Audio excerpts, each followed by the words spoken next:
Hello students. Next topic बच्चे जो हमने करना है बैंकिंग चैप्टर का, that is control of money supply और credit supply by the central bank. और ये जो बेसिकली बैंकिंग चैप्टर है ना, वो कम्प्लीटली आपका बहुत इंपॉर्टेंट चैप्टर है और ये टॉपिक भी बहुत इंपॉर्टेंट है।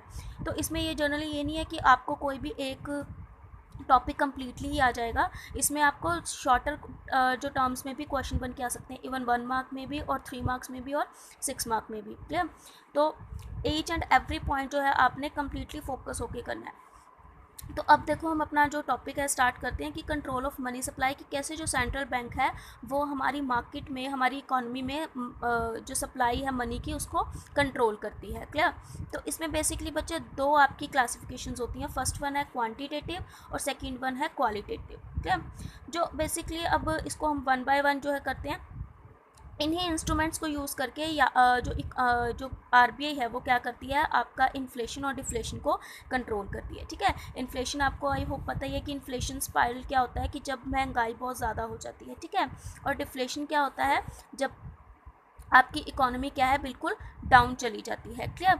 जो सब चीज़ें हैं बहुत ही सस्ती हो जाती हैं और किसी को अपने इनकम का सोर्स है वो ज़्यादा जो है वो नहीं मिल पाता, मतलब इनकम सबको ज़्यादा जनरेट नहीं हो पाती।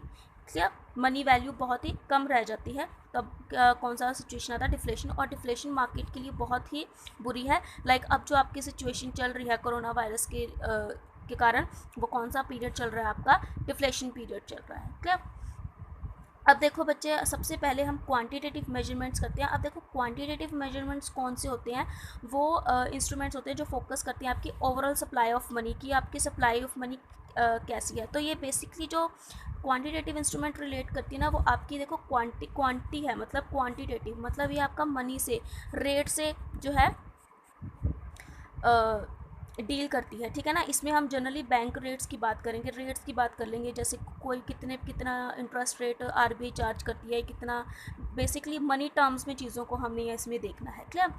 तो इसको यूज़ करके हम कैसे अपना इन्फ्लेशन और डिफ्लेशन टैकल करते हैं, वो चीज़ देखो। अब देखो बच्चे, बैंक रेट क्या होता है, ईच एंड एवरी टर्म को बहुत ही फोकस होकर समझना। क्या? और ये वीडियो आप टू और 3 टाइम्स एटलीस्ट देखना, ताकि आपको सारा जो कंसेप्ट है वो क्लियर हो जाए। अब देखो, जो बैंक रेट क्या होता है, ये वो रेट ऑफ इंटरेस्ट होता है जिस पे आरबीआई क्या करती है, कमर्शियल बैंक को लोन देती है। ठीक है? तो इमीडिएट लोन बेसिकली इसको बोला था कि इमीडिएट लोन प्रोवाइड करती है किसको, कमर्शियल बैंक्स को, और उससे obviously rate of interest charge करती है। तो उसको हम क्या बोलते हैं, बैंक रेट बोलते हैं। ठीक है? अब सपोज कर लो कि 12% पे आरबीआई ने क्या किया, इंटरेस्ट दिया किसको, कमर्शियल बैंक्स को। क्लियर? अब कमर्शियल बैंक क्या हमें 12% पे ही इंटरेस्ट देगी, इंटरेस्ट रेट पे लोन देगी? नहीं, वो क्या करेगी, एटलीस्ट 14%, क्योंकि उसने अपना प्रॉफिट मार्जिन भी तो रखना है। ठीक है? तो अब बैंक रेट को यूज़ करके आरबीआई कैसे अपना जो है मनी ऑफ सप्लाई को कंट्रोल करेगी। ठीक है? ये बेसिकली बच्चे जो भी इन्होंने यहाँ पे लिखा है, इसको कम्प्लीटली उन्होंने यहाँ पे शो किया है बेसिकली। ठीक है? इसी को उन्होंने थ्योरी बेस पे लिख दिया, बट हम यहाँ से करते हैं, आपको यहाँ से ज़्यादा क्लैरिटी होगी। अब देखो, अगर तो आरबीआई बैंक रेट बढ़ा देती है, ठीक है, बैंक रेट को बढ़ा देती है, it means market rate of interest क्या हो गया, ज़्यादा, कि जैसे बैंक आरबीआई ने बैंक को कितना दिया, 12% पे, तो हमें कितने पे मिलेगा, 14% पे, मतलब मार्केट में इंटरेस्ट रेट बढ़ गया। इससे क्या हो जाएगा, rise in cost of capital, मतलब कि अगर 1 लाख का अगर हमने लोन लेना है तो उसके बदले में हमें कितना देना पड़ेगा, सपोज कर लो 1,20,000। ठीक है? क्योंकि इंटरेस्ट की अमाउंट भी तो ऐड होगी ना। तो उससे क्या है, हमारा खर्चा, मतलब 20,000 हमें एक्स्ट्रा देना पड़ रहा है। अगर सपोज हम 10,000 देते तो वो तो चलो जेन्युइन था। ठीक है? हमें उससे ज़्यादा प्रॉब्लम नहीं आनी थी। बट वहीं अगर ये 20,000 हो जाए, या सपोज करो 30,000 हो जाए, मतलब इतना हमें एक्स्ट्रा देना पड़ रहा है लोन लेकर, तो उसका मतलब क्या हुआ कि आपकी कॉस्ट जो है कैपिटल की वो इंक्रीज़ होगी। क्लियर? उससे क्या होगा, fall in demand for credit. अब लोग क्या करेंगे, क्रेडिट लेना बंद कर देंगे, लोन लेना बंद कर देंगे। ठीक है? जिससे क्या होगा, मनी की जो सप्लाई है वो मार्केट में क्या कर जाएगी, फॉल। मतलब लोग अगर देखो लोन ही नहीं ले रहे क्लियर, लोन नहीं ले रहे, तो उससे क्या है, मार्केट में पैसा नहीं जा रहा, लोगों के पास पैसा ही नहीं है, तो जिससे क्या हो जाएगा, आपका इन्फ्लेशन कंट्रोल हो जाएगा, क्योंकि लोगों के पास पैसा ही नहीं है खर्च करने के लिए। वहीं अगर फॉल इन बैंक रेट है, ठीक है, अगर बैंक रेट फॉल कर दे आरबीआई, अब सपोज कर लो वही कितने पे प्रोवाइड कर रही है, वो 8% पे कमर्शियल बैंक को दे रही है, तो कमर्शियल बैंक हमें कितने पे दे देगा, 10% पे। फॉल ही हुआ ना, ठीक है। तो पहले अगर हमें 14% पे मिल रहा था, अब हमें 10% पे मिल रहा है, तो हमारे लिए ओके है, ठीक है। उससे क्या है, आपका जो मार्केट रेट है फॉल हो गया। वहीं क्या है, आपका fall in cost of capital, capital पे जो आपकी कॉस्ट है वो भी कम होगी कि अब हमें सिर्फ और सिर्फ 10,000 रुपये एक्स्ट्रा देना पड़ रहा है। 1 लाख का तो लोन हो गया और 10,000 क्या हो गया, इंटरेस्ट हो गया, कम देना पड़ रहा है हमें, ठीक है। ये जस्ट एग्जाम्पल दे रही हूँ मैं आपको। तो कॉस्ट ऑफ कैपिटल कम जा रही है, इससे क्या होगा, डिमांड क्या है क्रेडिट की बढ़ जाएगी, लोग ज़्यादा लोन लेना शुरू कर देंगे क्योंकि सस्ता मिल रहा है। इससे क्या है, मनी की सप्लाई मार्केट में क्या होगी, ज़्यादा होगी, क्योंकि कमर्शियल बैंक से पैसा निकल के किसके पास चला गया, पब्लिक के पास, और डिफ्लेशन क्या हो जाएगी, कंट्रोल। क्लियर। ये आपने सिमिलरली डायरेक्ट रिलेशन देखना है कि बैंक रेट अगर राइज होता है तो आपका इन्फ्लेशन कंट्रोल होगी, और अगर बैंक रेट फॉल होता है तो आपका डिफ्लेशन कंट्रोल होता है। क्लियर। नेक्स्ट देखो, वैसे टॉपिक है ये इजी है, ज़्यादा कंफ्यूजिंग नहीं है, बट थोड़ा सा जो कन्फ्यूजन क्रिएट हो जाता है हमें यहाँ पर क्रिएट हो जाता है, बट आप अगर स्टेप बाय स्टेप चलेंगे तो क्लैरिटी हो जाएगी आपको, ठीक है। अब देखो बच्चे, ओपन मार्केट ऑपरेशन क्या होता है। ओपन मार्केट ऑपरेशंस को क्या होता है, बेसिकली सिक्योरिटीज़ को बोलते हैं हम। अगर हम जब सिक्योरिटीज़ को ओपन मार्केट में सेल करते हैं बाय द आरबीआई, ठीक है, और ये सिक्योरिटीज़ किसकी होती हैं, गवर्नमेंट की। जैसे मैंने आपको बोला था कि जैसे नेशनल सेविंग सर्टिफिकेट है, एनएसई। अब हमें शेयर्स और डिबेंचर्स का तो पता ही है, ठीक है ना, किसी भी कंपनी के हम शेयर्स या डिबेंचर ले लेते हैं, बट गवर्नमेंट या आरबीआई क्या वो कंपनीज़ के शेयर्स या डिबेंचर्स नहीं लेते। उसी की तरह क्या होती हैं, इनके नेशनल सेविंग सर्टिफिकेट्स होते हैं या फिर बॉन्ड होते हैं, ठीक है। वही सेम कंसेप्ट ही होता है इनका, रिलेटेड टू मनी ही होते हैं कि हमें अगर सपोज हम किसी से सस्ते में ख़रीद लें, ठीक है, और किसी को महंगा मतलब बेच दें हम, ठीक है, तो यही सिस्टम है। इसमें भी वही आपका जो स्पेक्यूलेटिव एक्टिविटी ही आती है, जैसा कि हम शेयर्स या डिबेंचर में करते हैं, बट ये रिलेटेड करती है टर्म किससे, गवर्नमेंट से। और आरबीआई क्या है, इसको ओपन मार्केट मतलब पब्लिक को भी बेच सकती है, ठीक है, पब्लिक को बेच सकती है मतलब कि, और पब्लिक देखो क्यों खरीदेगी ये, ठीक है, नेशनल सेविंग सर्टिफिकेट। तो आरबीआई क्या है, इस पर ज़्यादा इंटरेस्ट रेट लगा के, कि मतलब अगर कोई भी इस सेविंग सर्टिफिकेट को खरीदेगा तो उसको क्या है, इंटरेस्ट ज़्यादा मिलेगा, ठीक है। तो ऑब्वियसली पब्लिक इन चीज़ों को खरीदेगी। तो अगर वो अब ओपन मार्केट ऑपरेशन को यूज़ कर कर भी आरबीआई क्या करती है, मनी सप्लाई को कंट्रोल करती है। आपको मीनिंग क्लियर होगा कि ओपन मार्केट ऑपरेशन बेसिकली है क्या, कि जो गवर्नमेंट की सिक्योरिटीज़ है उसको ओपनली क्या करना है, सेल करना है, ठीक है, सेल करना है या फिर परचेज करना है, वो डिपेंड करता है आपकी अकॉर्डिंग टू द सिचुएशन।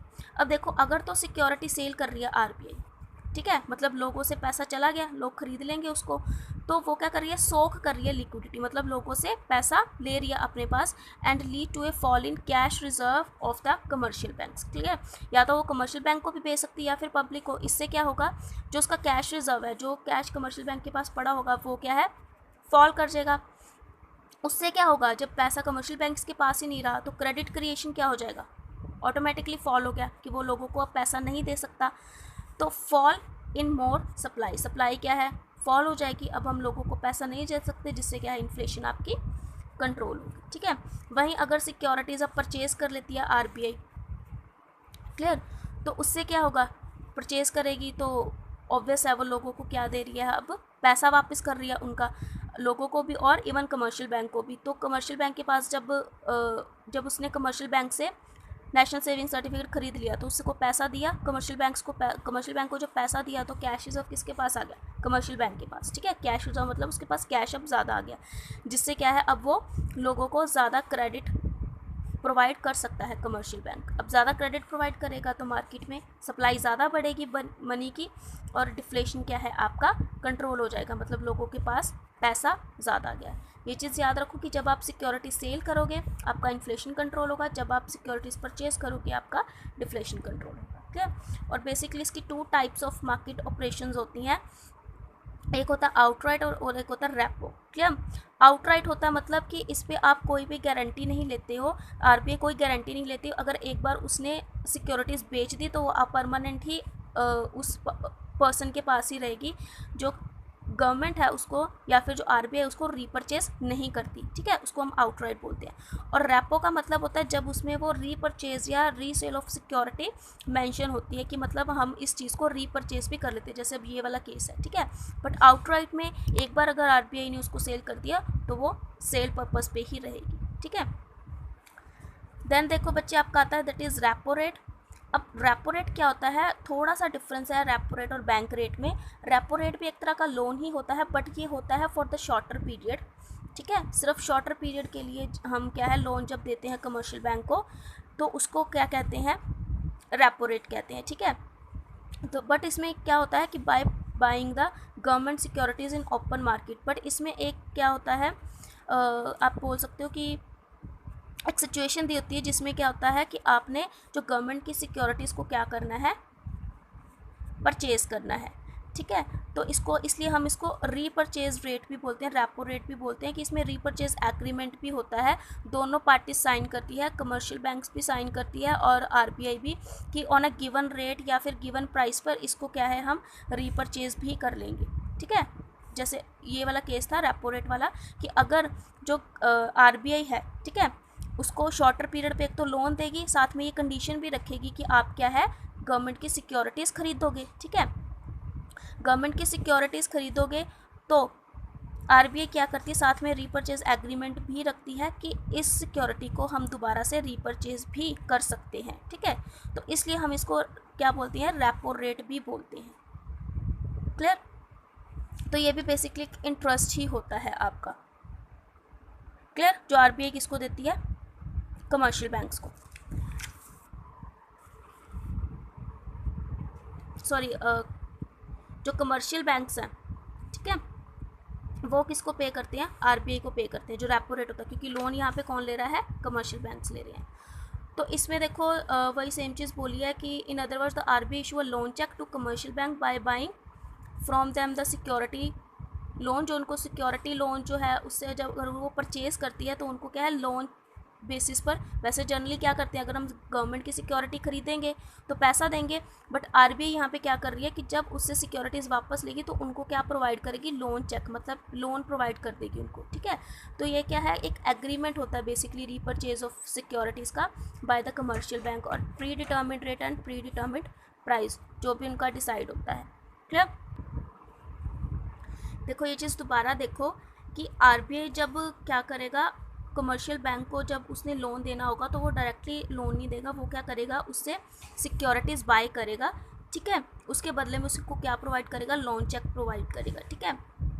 तो इसमें क्या है कि वो एग्रीमेंट साइन करेंगे बेसिकली दोनों, जिसमें वो क्या आरबीआई शो करेगा कि repurchase of securities by the commercial bank at pre determined rate date and at a pre determined price, कि कमर्शियल बैंक क्या है उसको रीपरचेज भी करेगा जब प्रॉपर एक डेट मेंशन होगी कि किस डेट पर उसको क्या है कमर्शियल बैंक को दोबारा से ये सिक्योरिटीज़ क्या करनी पड़ेगी,